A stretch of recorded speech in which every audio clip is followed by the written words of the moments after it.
أشهد أن لا إله إلا الله وحده لا شريك له وأشهد أن محمدا عبده ورسوله أما بعد فأعوذ بالله من الشيطان الرجيم بسم الله الرحمن الرحيم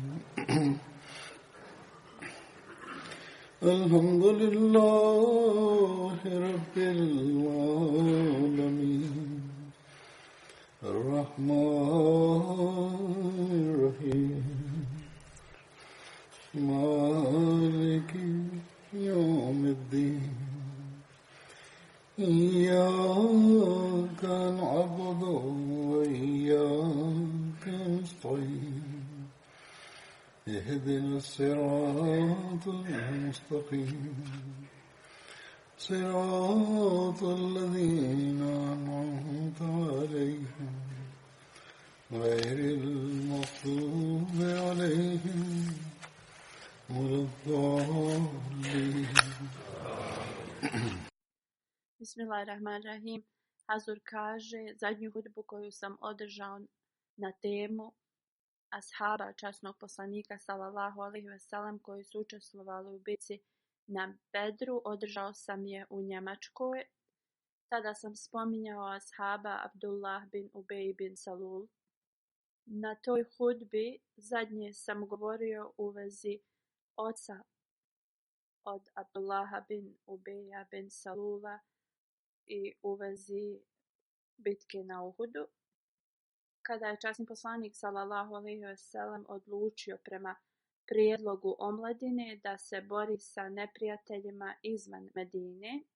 Abdullah bin Ubej i njegovi prijatelji su također krenuli, ali kada su došli u dolinu Uhuda, on je izdao poslanika sallallahu alejhi ve sellem i vratio se sa 300 vojnika svojih prijatelja nazad u Medinu, rekavši da Muhammed sallallahu alejhi ve sellem nije poslušao njegov savjet da se bore protiv neprijatelja u Medini. Također je rekao, kakva je ovo borba, ovo je više kao samoubojstvo. Rekao je, ja ne želim da sebe ubijem.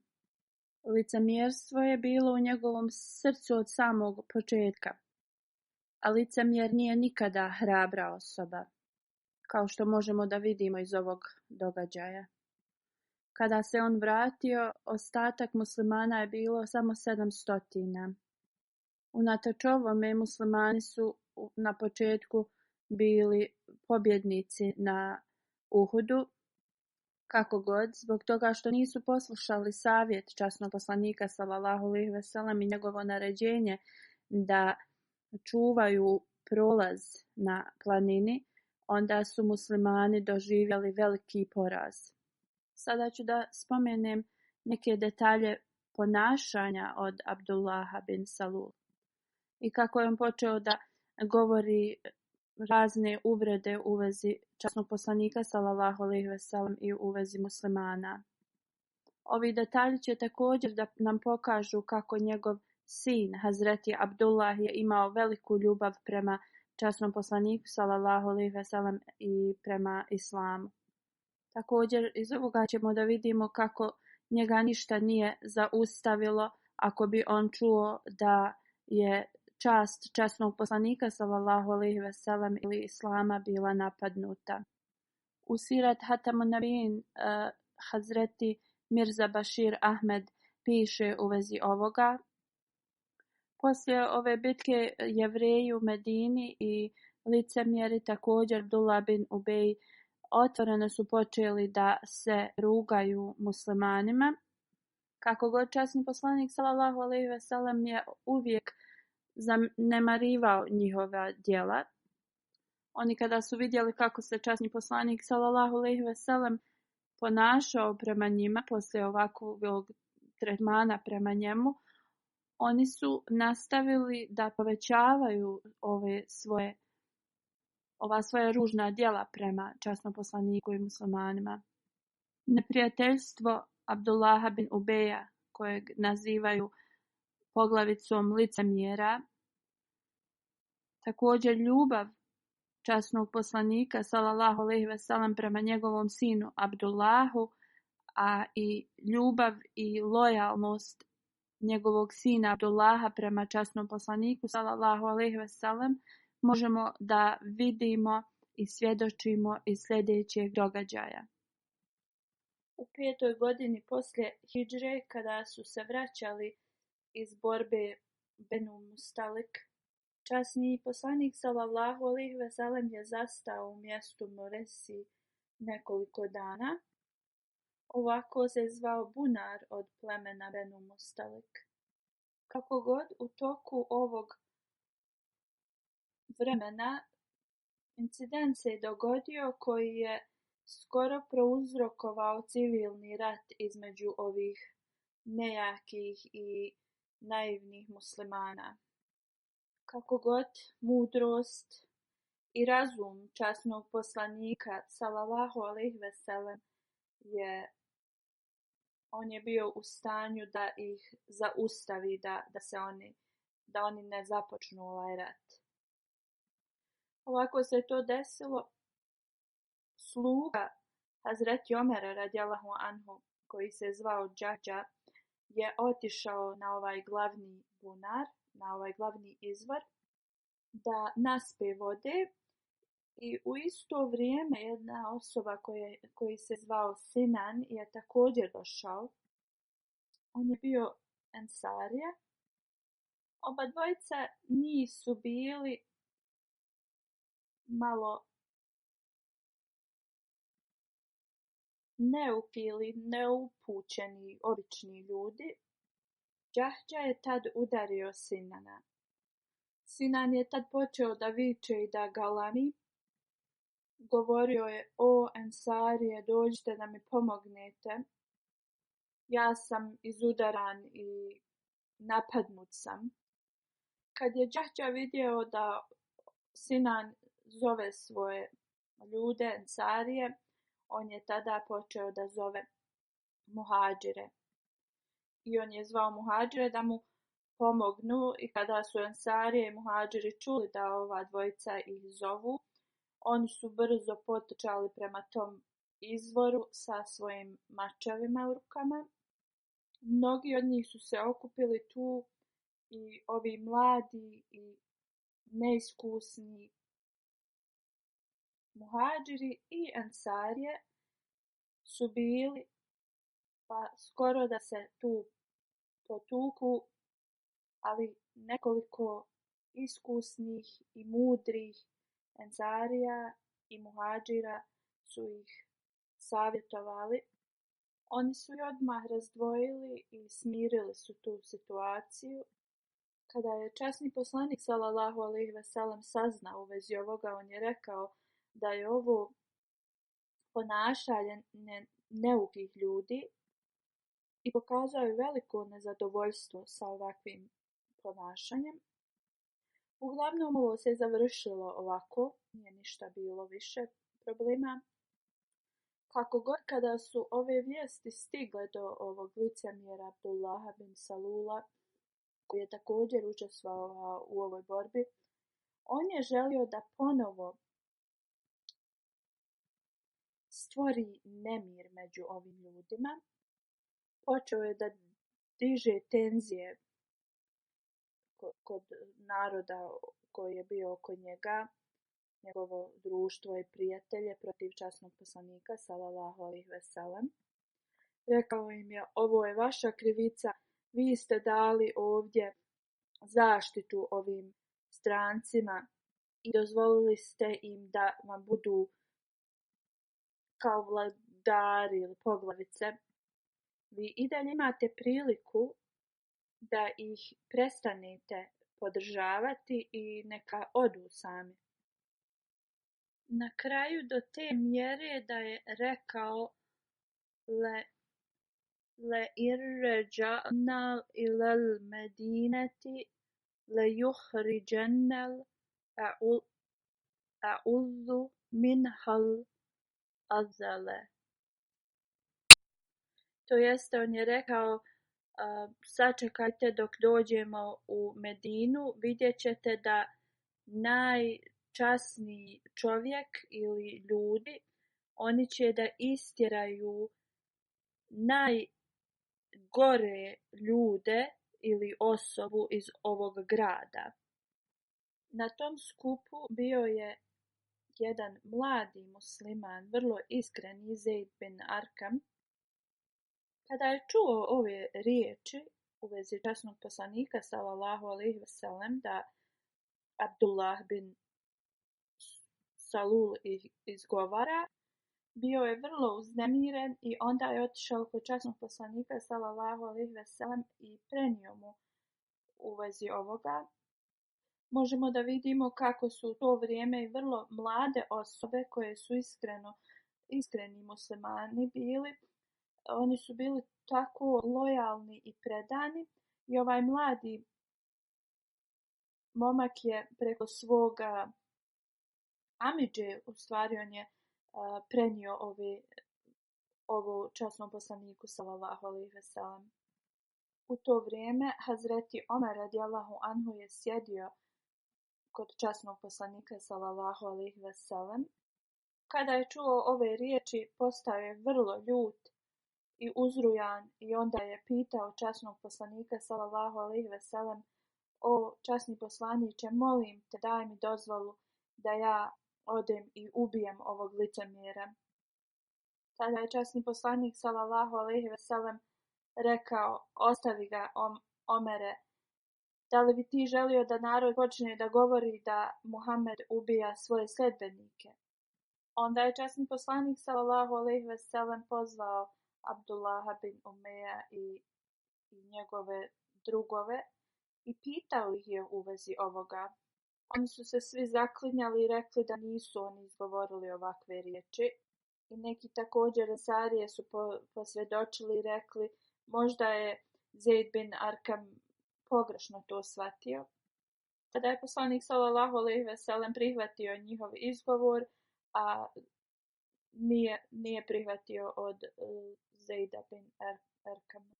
Zeid je bio puno tužan, ali poslije Allah je poslao objavu u vezi ovoga. I u toj objavi licemjeri su bili nazvati lažovima. To je ajet koji sam ranije, Hazur kaže, spomenuo. Tada je poslanik sallallahu alejhi ve sellem pozvao ih opet nazad i naredio je Omeru radijallahu anhu da odmah krenu s tog mjesta. Poslanik sallallahu alejhi ve sellem radi klime u Arabiji nikada nije polazio u to vrijeme jer bi tada bilo vrlo vruće, ali poslije toga on je rekao da će oni odmah da krenu s tog mjesta i prema ovom naređenju muslimanska armija se odmah spremila da krenu. Tada je jedan od Ensarija došao i rekao: o Allahu poslaniče, ti inače ne krećeš u ovo vrijeme. Zbog čega je razlog danas ovom polasku? Zašto krećemo u podne? Poslanik sallallahu alejhi ve sellem je rekao: Usejd, zar ti nisi čuo riječi od Abdullaha bin Ubeja? On je rekao: kad dođemo u Medinu, da onaj koji je najčasnija osoba će da izbaci onoga koji je nečastan čovjek. Usejd radijallahu anhu je rekao: zaista, Allahu poslaniče, ti možeš da izbaciš Abdullaha bin Ubeja iz Medine zbog toga što si ti najčasnija osoba, a on je taj koji nema časti. Onda je on rekao: o Allahu poslaniče, ti dobro znaš da je Abdullah bin Ubej bio jedan od viđenijih ljudi u Medini prije tvog dolaska. I on je trebao da postane kralj Medine. Ali ovo se pretvorilo u prašinu kada si ti došao u Medinu. Zbog ovoga on je ljubomoran prema tebi. Zato ne obraćaj se na njega i oprosti mu. Poslije nekog vremena sin od Abdullaha bin Ubej, koji se zvao Habab, ali časni poslanik sallallahu alejhi ve sellem je promijenio njegovo ime u Abdullah, to jest ovaj ashab o kojem Hazur spominje. On je bio vrlo lojalan ashab od časnog poslanika sallallahu alejhi ve sellem. Došao je kod časnog poslanika sallallahu alejhi ve sellem, bio je zabrinut i rekao je: o Allahov poslaniče, čuo sam da ćeš da pogubiš mog oca zbog njegovih riječi. Ako je ovo tvoja odluka, onda dozvoli meni da ga ubijem. Ali te molim da ovo ne naređuješ nikome drugom, da ja poslije ne bi se osjećao da bi želio da se osvetim radi ovoga nekom drugom muslimanu. On kaže, ne bi želio da se nekad u meni to pobudi, taj osjećaj, i da ja želim da se osvetim toj osobi i da završim u džehennemu, kad moja jedina želja je da odem u džennet i da Allah bude zadovoljan sa mnom. Časni poslanik sallallahu alejhi ve sellem ga je smirio i rekao je: ja nemam ovakav plan i ja ću da budem milostiv prema tvom ocu. Kako god, ovaj ashab koji se zvao Abdullah bin Ubej je bio toliko razočaran u svog oca, i kada su krenuli prema Medini, on je stao ispred svoga oca i zaustavio mu prolaz. Rekao mu je: ja ti neću dati da se vratiš u Medinu dok ti svojim vlastitim riječima ne kažeš da je časni poslanik najčasniji čovjek, a da si ti najgori. On je toliki pritisak vršio na svojim ocem da on je na kraju izgovorio ove riječi i onda ga je on ostavio na miru. Ibn Isad prenosi ovaj incident sljedećim riječima: kada je časni poslanik sallallahu alejhi ve sellem naredio svojim ashabima da se vraćaju, Hazreti Abdullah je stao na put ispred svog oca. Sišao je sa svoje kamile i rekao svom ocu: dok ne kažeš da si ti najgori, a časni poslanik Muhammed sallallahu alejhi ve sellem najbolja osoba, neću te ostaviti na miru. Kada je časni poslanik sallallahu alejhi ve sellem prošao kraj njih, rekao je: ostavi ga. I dodao je: kunem se da dok god on bude živio među nama, mi ćemo da se ophodimo prema njemu sa pažnjom i lijepim ponašanjem. Ovo je zabilježeno u Tabakatil Kubra. Osim ovoga, zabilježeno je da otac od Hazreti Abdullaha je rekao da najčasnije osobe ili najčasniji ljudi ili strana će da izbaci iz grada one koji su najgori. Kad je ovo čuo, Hazreti Abdullah je rekao: o Allahu poslaniče, on je taj koji je najgori, a ti si najčasniji. Ovaj sin je rekao ovo u vezi svog oca. Abdullah bin Ubej bin Salul je također bio glavni koji je podstakao tračeve i glasine u vezi Hazreti Ajše radijallahu anha. I to je bilo kad su se vraćali iz borbe Benu Mustalik. Hazur kaže: ja sam već govorio u vezi ovoga incidenta. Ja ću sada samo da spomenem neke detalje u vezi ovoga. Ja ću da predstavim dio ovog hadisa. Hazreti Ajša radijallahu anha kaže da je bila praksa poslanikova sallallahu alejhi ve sellem prije nego što kreće na put da izvlači koja će žena da ide sa njim, i onda bi on poveo sa sobom onu koja je bila izabrata. tada je mene izvukao i ja sam to način na koji je birao koja žena će da ide s njim i ona kaže ja sam krenula sa njim. Ovo je bilo vrijeme kada je naređenje u vezi propisnog pokrivanja žena bilo naređeno i u to vrijeme ona kaže sjedila je kao u nekoj napravljenoj kutiji u kojoj ona na kamili i niko je nije mogao da vidi. Kad bi se god oni zaustavljali, skidali bi ovo sjedalo sa kamile na zemlju. Ona kaže poslije ove borbe kada smo odmarali jednu večer poslanik sallallahu alejhi ve sellem je naredio da krenu prema Medini. Ona kaže ja kad sam čula ovaj poziv morala je da vrši prirodne potrebe.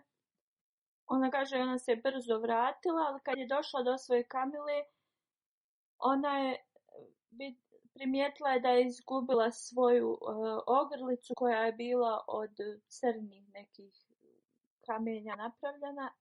Ona kaže otišla sam da je potražim ogrlicu i malo sam se zadržala. Ona kaže dok sam ja tražila tu ogrlicu, oni koji su dizali njenu tu sjedište na kamilu, oni su došli, digli i nisu ni primijetili da ona nije bila u njoj. I tako armija je krenula. U svakom slučaju ona kaže kada sam našla ogrlicu, vratila sam se gdje je boravila, ali tada niko nije bio ostao tu. Ona kaže bila sam puno zabrinuta, ali sam odlučila da čekam na istom mjestu jer kada shvate da su me izostavili vratit će se na to mjesto. Ona kaže tu sam čekala i onda sam zaspala. Safvan bin Mutal zaklani ashab čija je dužnost bila da ostane iza armije, tako ako bi bilo šta im ispalo ili ostalo, on bi mogao da se pobrine za to. On je tu stigao u zoru i našao me da spavam. Ona kaže, pošto je on mene vidio prije nego što je bilo naređeno da se stavlja hidžab, kaže da me je prepoznao i rekao je inna lillah. Ona kaže njegov glas me je probudio. Ona kaže on je priveo svoju kamilu i ona se popela i krenuli su i onda su pristigli muslimane koji su bili stavili kamp. I bilo je podne i svi su tada kampovali da se odmore. Ona kaže ovo je događaj gdje su oni kojima je bila sudbina da se uništili sami sebe. Oni koji su digli ove laži, ove lažne glasine u vezi nje. Glavni za ove lažne glasine bio je Abdullah bin Sulejl bin Salul. Abdullah bin Umej bin Salul, poglavica licemjera. Ona dalje govori, kad smo stigli u Medinu, ja sam se odmah razbolila i moja bolest je trajala mjesec dana. U toku tog vremena ovi lažni komentari, ove glasine su se raširile širom Medine. Kako god, ja uopšte nije znala u vezi ovoga. Ona kaže, jedino što sam primijetila jeste u toku moje bolesti, časni poslanik sallallahu alejhi ve sellem nije mi pružao tu pažnju koliko je on to radio prije i inače. On bi ulazio i nazivao bi selam i jedino bi pitao kako sam. Ona kaže ja uopšte nisam imala pojma u vezi ovih glasina koji su se širile o meni. Ona kaže jednog dana sa Ummi Mistas je otišla radi prirodnih potreba i u to vrijeme morali su ići izvan dalje od svojih kuća. I tada joj je ona rekla u vezi ovih glasina. Ona kaže posle ovoga kada je poslanik sallallahu alejhi ve sellem došao da je posjeti i pitao je kako je. Ona kaže ja sam ga samo upitala o Božji poslaniče ako bi mi mogao dati dozvolu da odem kod svojih roditelja nekoliko dana. Časni poslanik sallallahu alejhi ve sellem mi je dao dozvolu, ja sam otišla kod njih. Ona kaže, ja sam pitala svoju majku šta ljudi govore u vezi mene. Ona mi je rekla, kćeri moja, nemoj da uopšte obraćaš pažnju, tako ljudi često pričaju i govore. Ona kaže, uzviknula sam, neka je slavljen Allah, neka je slavljen Allah, pa ljudi stvarno ovo govore u vezi mene. Ona kaže, ja sam počela plakati i cijelu noć sam provela u plakanju, suze nisu zastajale i do sabaha sam plakala. Ona kaže, ove su se glasine nastavile i jednog dana časni poslanik sallallahu alejhi ve sellem je pozvao neke ashabe da se posavjetuje s njima. Pozvao je Barira koja je bila sluškinja od Hazreti Ajše. Pitao je Barira, da li si ti ikada vidjela nešto u vezi Ajše što bi izazvalo sumnju u nju? Ona je rekla, nikada nisam vidjela ništa sumnjivo u vezi nje. I osim da je ona, zato što je mlada i zaboravi neke stvari, kao na primjer ostavi otvoreno tijesto od hljeba i zaspi. I onda koze dođu i pojedu to. Osim toga, ništa nema da kažem. Taj isti dan časni poslanik sallallahu alejhi ve sellem se obratio svojim ashabima i rekao u vezi Abdullaha bin Salula. On je rekao, da li ko od vas može da stavi kraj ovome? Moja porodica i ja smo prošli kroz veliku patnju radi njega. Tako mi Boga, ja ništa osim dobrote i pobožnosti ne znam u vezi svoje supruge.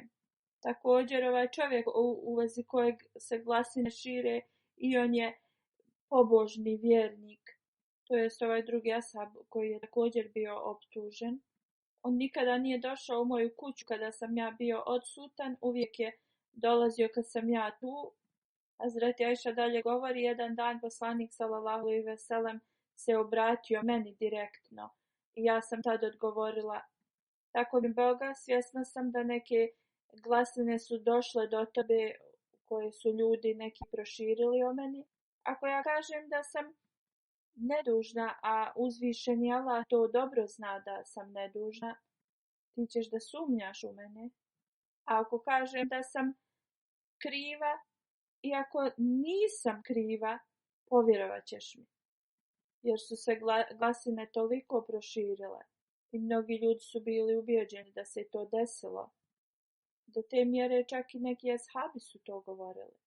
Onda je rekla, tako mi Boga, nalazim se u situaciji kao otac od Jusufa alejselama, koji je rekao da strpljenje, sabor je bolje za mene. I jedino tražim pomoć od Allaha protiv ovih ljudi. Ovo se spominje u suri Jusuf. Ona kaže, ja sam onda nadala se da će uzvišeni Allah da neki znak o mom da je nedužna. Da će uzvišeni Allah zasigurno informisati časnog poslanika sallallahu alejhi ve sellem u vezi toga da sam ja nedužna. Ona kaže, tako mi Boga, niko iz kuće nije izašao poslije ovoga. Njena majka i Hazreti Ebu Bekr radijallahu anhu su bili u kući.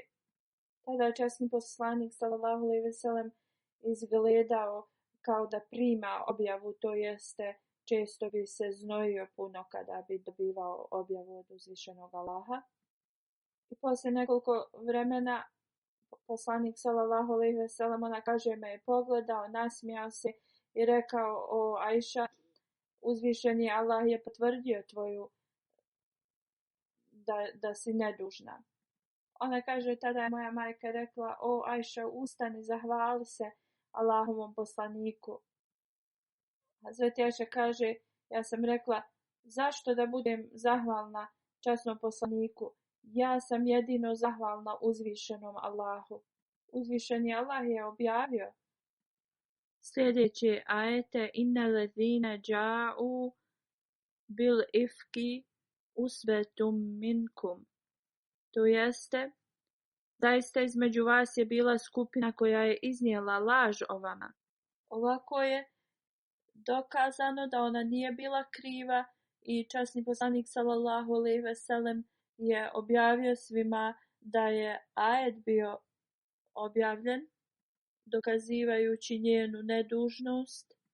Hazreti Ajša radijallahu anha kaže: ja nisam očekivala da se u časnom Kur'anu ajet objavi da dokaže moju nevinost, da sam nedužna u ovome što su me optužili.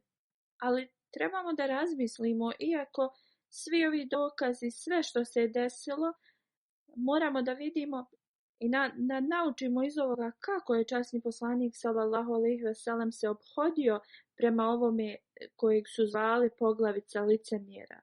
Kada je otac od Abdullaha, ovoga ashaba kojega Hazur spominje, kada je njegov otac preminuo, ovaj koji je iznio ove laži protiv Hazreti Ajše i poslanika, kada je on preminuo, Hazreti Abdullah je upitao časnog poslanika sallallahu alejhi ve sellem da klanja mu dženazu. Također je pitao časnog poslanika sallallahu alejhi ve sellem da mu da svoju košulju tako da ga on može zamotati u to kad ga budu stavljali u mezar, tako da njegova kazna može biti umanjena na ovaj način. Poslije poslanik sallallahu alejhi ve sellem mu je dao njegovu košulju, svoju košulju. U drugom hadisu se prenosi kada je otac od Hazreti Abdullah bin Salul preminuo, da je Abdullah došao kod časnog poslanika sallallahu alejhi ve sellem i rekao: molim te, daj mi jednu svoju košulju tako da mogu da zamotam svog oca i da ga tako sahranim u tome. Molim te, klanjaj njegovu dženazu i moli se za njegov oprost. Tada mu je časni poslanik sallallahu alejhi ve sellem dao svoju košulju i rekao da ga pozove kad oni budu pripremili ga za ukop. Kada je časni poslanik sallallahu alejhi ve sellem htio da klanja dženazu njegovu, Hazreti Omer radijallahu anhu je rekao: uzvišeni Allah ti je zabranio da klanjaš dženazu licemjerima. Časni poslanik sallallahu alejhi ve sellem je rekao: data mi je dozvola da tražim oprost za njih. I onda je časni poslanik sallallahu alejhi ve sellem klanjao njegovu dženazu. Ali poslije, kada je objava došla i potpuna zabrana da se ne klanja dženaza ovakvim ljudima, časni poslanik sallallahu alejhi ve sellem poslije toga nikada nije klanjao dženazu licemjerima. U drugom hadisu se spominje da kada je poslanik sallallahu alejhi ve sellem stigao, da je njegovo tijelo već bilo u mezaru i on je rekao da ga izvade i onda je stavio svoje pljuvačke u njegova usta i molio se za njega. Onda je uzeo svoju košulju i prostruo je po njemu. Džabir bin Abdullah prenosi: poslije bitke na Bedru, kada su zarobljenici nevjernika bili dovedeni, Abbas radijallahu anhu je bio također jedan od zatvorenika, ali nije imao nikakvi odjeće da obuče. Časni poslanik sallallahu alejhi ve sellem je naredio da mu se nađe košulja i svi su se složili da od Abdullaha bin Ubeja košulja će da bude dobra za njega. Časni poslanik sallallahu alejhi ve sellem je dao Abbasu tu košulju i radi ovoga razloga je časni poslanik sallallahu alejhi ve sellem dao svoju košulju da Abdullah bin Ubej bude zamotan u nju i bude tako ukopan. On kaže zato što je on dao tu uslugu časnom poslaniku sallallahu alejhi ve sellem tad da on dane Hazreti Abbasu, onda je poslanik sallallahu alejhi ve sellem samo želio da vrati tu uslugu nazad. Hazur kaže, iako je ovaj hadis se nalazi u Buhariju, ne izgleda da je najautentičniji, jer je časni poslanik sallallahu alejhi ve sellem bio milo svim svjetovima. Prvo, prema nekim mišljenjima, on tada nije bio ni prihvatio islam u toku bitke na Bedru. I časni poslanik sallallahu alejhi ve sellem je bio milost svim svjetovima i on je bio darežljiv i dobar prema svima. I iako je on uradio ovo i dao svoju košulju, ovo nije samo radi toga da vrati tu uslugu. Prema mom mišljenju, ja mislim da je ova milost i ovaj lijepi gest je urađen radi njegovog sina, radi Hazreti Abdullaha, koji je uvijek pokazivao veliku čast prema islamu i časnom poslaniku sallallahu alejhi ve sellem. On je sačuvao svoju vjeru, a također znamo kako se ponio prema vlastitom ocu. I ovo je časni poslanik sallallahu alejhi ve sellem uradio radi ovog njegovog sina, da mu ispuni u njegovu želju. Hazreti Umar bin Khattab prenosi da kada je Abdullah bin Salul umro, da je od poslanika sallallahu alejhi ve sellem tražio da njegov sin tražio da klanja džanazu njegovom ocu. I Hazreti Omer radijallahu anhu je ovo sve u ovom hadisu rekao. On kaže, prije nego što je počeo džanazu da klanja, ja sam otišao i rekao, o Allahov poslaniče, zar ćeš ti da klanjaš džanazu Ibn Ubeju? On kaže, ja sam nabrojao njegova loša djela i šta je on sve uradio protiv. On kaže, poslanik sallallahu alejhi ve sellem se nasmijao i rekao, Omer, skloni se. Kaže, ja sam nastavio da insistiram i onda je poslanik sallallahu alejhi ve sellem rekao, meni je data dozvola da tražim oprost. I zbog toga sam odlučio da klanjam njegovu dženazu. Da mi je rečeno da će mu biti oprošteno ako se molim za njega 70 puta, ja bi se molio još više. Hazreti Omer radijallahu anhu kaže, onda je poslanik sallallahu alejhi ve sellem klanjao njegovu dženazu. Poslije toga, neko kratko vrijeme poslije toga, u suri Al-Toba ajeti su objavljeni. Ajet koji glasi, i nikada ne obavljaj namaz dženazu bilo kojim od njih kada umru, niti ostaj kraj njegovog groba radi dove, jer oni su zaista odbili Allaha, njegovog poslanika, i umrli su kao griješnici. Hazreti Omer radijallahu anhu dalje govori, ja ne znam kako sam taj dan imao hrabrosti da stojim ispred poslanika i da mu to govorim, jer poslanik i Allah znaju najbolje. Hazur kaže, ja ću da završim sad da govorim o ashabima i nastavit ću na sljedećoj hudbi. I sada ću da spomenem neke članove džamata koji su preminuli i klanjat ću im dženazu poslije džume. Amtul Hafiz sahiba je prva o kojoj ću da govorim. Ona je iz Karala, Indija. Preminula je 20. oktobra u 72. godini na lillahi ve inna ilaihi rađiun. Ahmedijat je došao u njihovu porodicu kroz njenog djeda s majkine strane.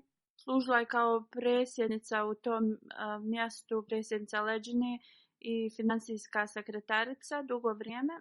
Bila je redovna u klanjanju tahadžuda i učenju Kur'ana i podučavala je Kur'an leđna i nasrat. Postila je obavezni post i na file post. Do zadnjeg dana služila je čovječanstvo. Bila je vrlo pobožna i imala je veliku vezu sa hilafetom.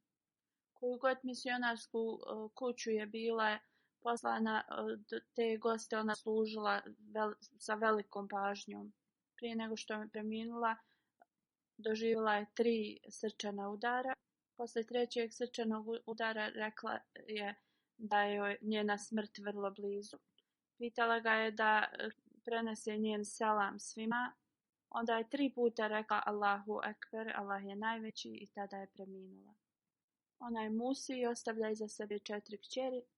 Njen muž piše, u Hedrabadu bila je velika poplava i kada je došao tu, njegova supruga je imala, tada je njegova kćerka u stvari imala 3 mjeseca i one su stajale na kraju te kuće, taj jedini dio nije bio potonuo i nije se bio srušio i nije im mogao nikako da priđe. I onda je došla vatrogasna služba i donijeli su ljestve, ali svi su se bojali jer nije bilo bilo je puno strašno da dođu do nje i izbave je, ali jedan stariji vatrogasac je rekao ja ću da odem da spasim to dijete i ženu, pa iako moram da umrem i tako uzvišeni Allah ih je izbavio i spasio iz ove situacije. Njen suprug kaže da je ona uvijek bila supruga koja je podržavala, on je misionar i podržavala je taj njegov rad i bila je puno strpljiva i kada su se premjestili u Karalu ona je bila postavljena da služi kao predsjednica Leđne Majle, predsjednica žena i ona je radila ovu službu na odličan način. Od 2007. do 2014. je boravila u Kadjanu. U toku tog vremena svaki dan je išla u Bejtul Dua, u sobu gdje se molitve obavljaju, gdje je obećani Mesija alejhi selam se molio i tu bi provodila dugo vrijeme u molitvi. 2015. je otišla na umru. Svakog dana je učila časni Kur'an poslije sabaha i onda je čitala i hadise. Ovo je bila svakodnevnica njena. I na dan kada je preminula, ovo je također uradila izutra. Volila je puno da čita knjige obećanog Mesija alejhi selama i bila je zainteresovana da popravi svoje generalno opšte znanje o islamu. Uistinu Hazur kaže ovako treba supruge misionara da se ponašaju. I hvala Allahu, ovo je bio dio njenog karaktera.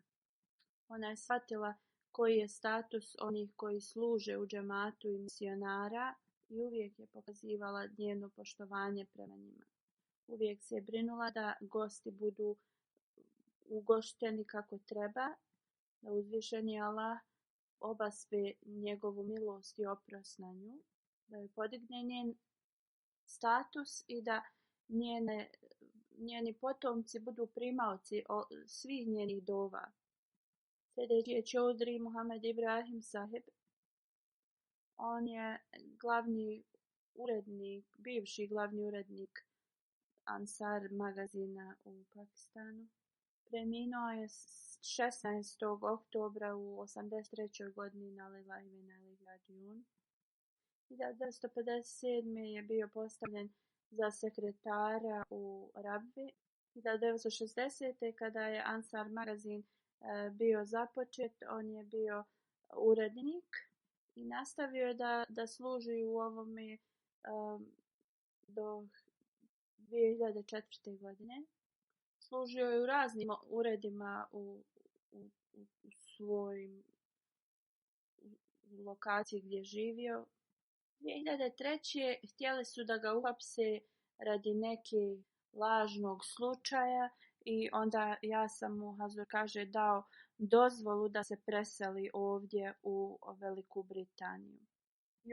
I ovdje je također imao priliku da služi u raznim uredima 8 ili 9 godina i služio je u nacionalnom uredu.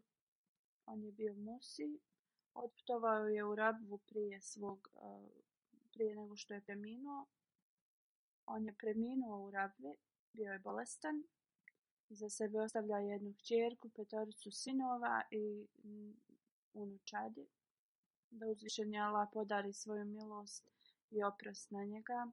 Da uzvišeni Allah njegovim potomcima da rade kao što je on i da ostanu povezani s hilafetom. Dok je bio urednik u magazinu u Pakistanu, često bi dobivao prijave. 27 raznih prijava je bilo prineseno za njega. Treći je cijenjeni Rađa Masud Sahib. Preminuo je 19. oktobra poslije bolesti i bolovao je duže vrijeme. Inna lillahi wa inna ilaihi rađiun. Imao je 69 godina. Ahmedijat je došao u njegovu porodicu preko njegovog oca. Došli su u Kadjan na Dželsu i tada je njegov otac primio Ahmedijat. Njegovo prihvatanje Ahmedijata od njegovog oca nije bilo radi nekih znakova ili dokaza, već iz sljedećeg. Kaže, kada je Hazreti Muslim Maud održavao svoj govor, vidio sam nekog mladića koji je držao malo dijete i u tog djeteta je curio nos i on je izvadio maramicu iz svog džepa i obrisao tom djetetu nos. On je stajao iza podijuma i to dijete je kada je to dijete počelo znači da plače, Muslim Maud radijallahu anhu se okrenuo i objavio je na razglas da nečije dijete se izgubilo i roditelji trebaju da dođu po njega. I ovaj čovjek kaže, ja sam pitao ko je onaj mladić koji je držao to dijete. Oni su rekli, to je Hazreti Mirza Nasir Ahmed, sin od Hazreti Muslim Mauda radijallahu anhu.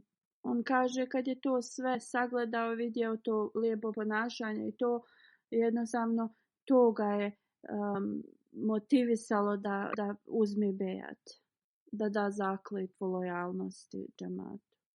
Hazur kaže, ljudi uvijek koji dolaze na dželsu budu inspirisani i motivisani na lijep način i daju bejat kad vide ovakve primjere. Rađa Sahib se preselio u Veliku Britaniju 1991. godine, 1991. I tu je bio postavljen u jednom gradu za predsjednika i džamata i on je dao svoju kuću da se koristi kao centar, da se ljudi tu okupljaju.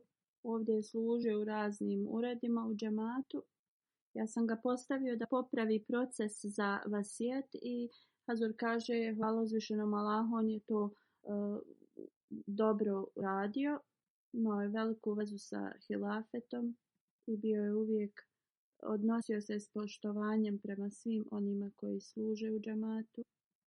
Bio je redovan da klanja tahadžud i davao je čendu vrlo redovno i sa velikim iznosom. Davao je sadaku i uvijek se brinuo o siromašnim. Hvala Allahu, bio je musi. Iza sebe ostavlja suprugu, jednu kćerku i dvojicu sinova.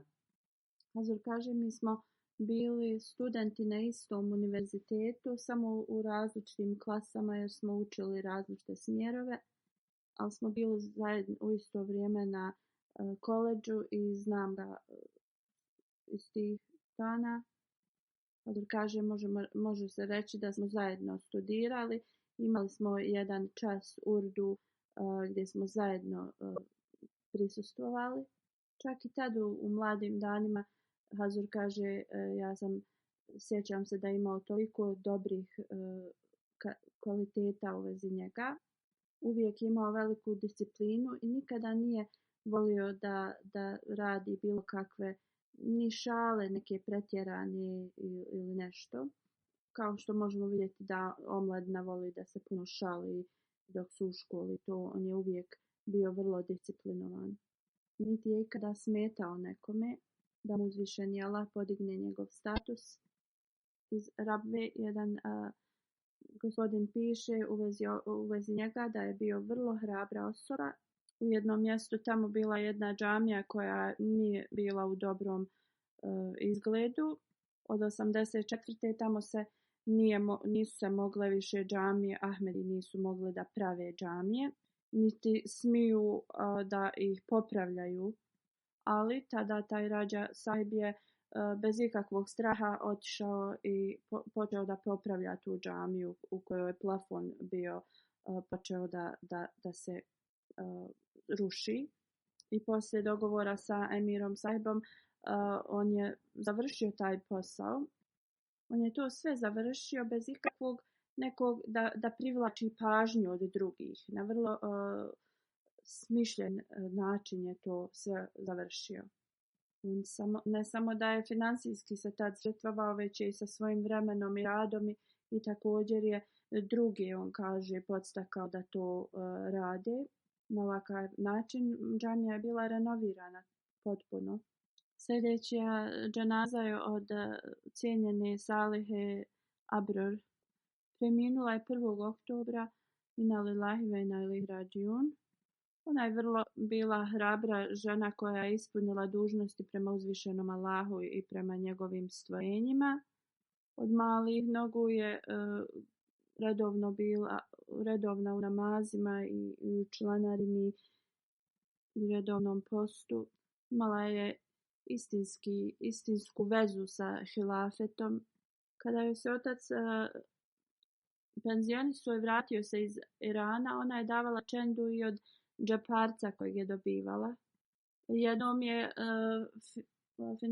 sekretar za financije rekao da u tom gradu najveći iznos donacija i članarine dobivam od ove mlade djevojčice, a to on je govorio o ovoj gospođi koja je preminula. Ovo je bilo prije nego što se ona udala. Njena kćer Tahira Mumin Sahiba kaže poslije braka ona ne samo da je udjeljivala, ona je imala tako mehko srce i volila je da pomaže sve one kojima je pomoć bila potrebna. Bilo šta kad bi se tražilo da se skupljaju donacije, ona je uvijek se javljala za to i davala je veliki iznos. Služila je dugo vrijeme kao predsjednica žena. Kada bi god išla da posjećuje žene, uvijek bi ih savjetovala da financijski daju. Bila je vrlo pozitivna. Kaže, mjesto gdje se ona tad udala bilo je pretežno neke su se ove inovacije i ljudi tu nisu baš bili nisu baš bili kao civilizovani, ali ona se u to nije zaustavljala, uvijek se je sastajala sa svima i sa svima se lijepo ponašala. Ona kaže sve žene se rado sjećaju. Ona kaže savjet koji je davala tim ženama kad su god bile zabrinute i to da trebaju da klanjaju svoje namaze i da se mole. I molila se za njih puno. Volila je da se druži sa svima. Gdje god bi išla, ona bi nekako stvarala ta prijateljstva. I svi bi bili u tom njenom krugu prijateljstva. Da uzvišeni Allah podari istu lojalnost i iskrenost njenoj djeci i da podari njegovu milost i oprost njoj. Da njena djeca uvijek ostanu uz džemat i hilafet i da se žrtvuju na način na koji se njihova majka žrtvovala. Da uzvišeni Allah primi sve njene dove koje je tražila za svoju djecu i za sebe ostavlja 2 sina i 2 kćeri. Azur kaže, kao što sam spomenuo ranije, klanjaću dženazu poslije džume svim ovim u odsustvu.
الحمد لله نحمده ونستعينه ونستغفره ونؤمن به ونتوكل عليه ونعوذ بالله من شرور أنفسنا ومن سيئات أعمالنا من يهده الله فلا مضل له ومن يضلل فلا هادي له ونشهد أن لا إله إلا الله ونشهد أن محمدا عبده ورسوله عباد الله رحمكم الله إن الله يأمر بالعدل والإحسان وإيتاء ذي القربى وينهى عن الفحشاء والمنكر والبغي يعظكم لعلكم تذكرون اذكروا الله يذكركم وادعوه يستجب لكم ولذكر الله أكبر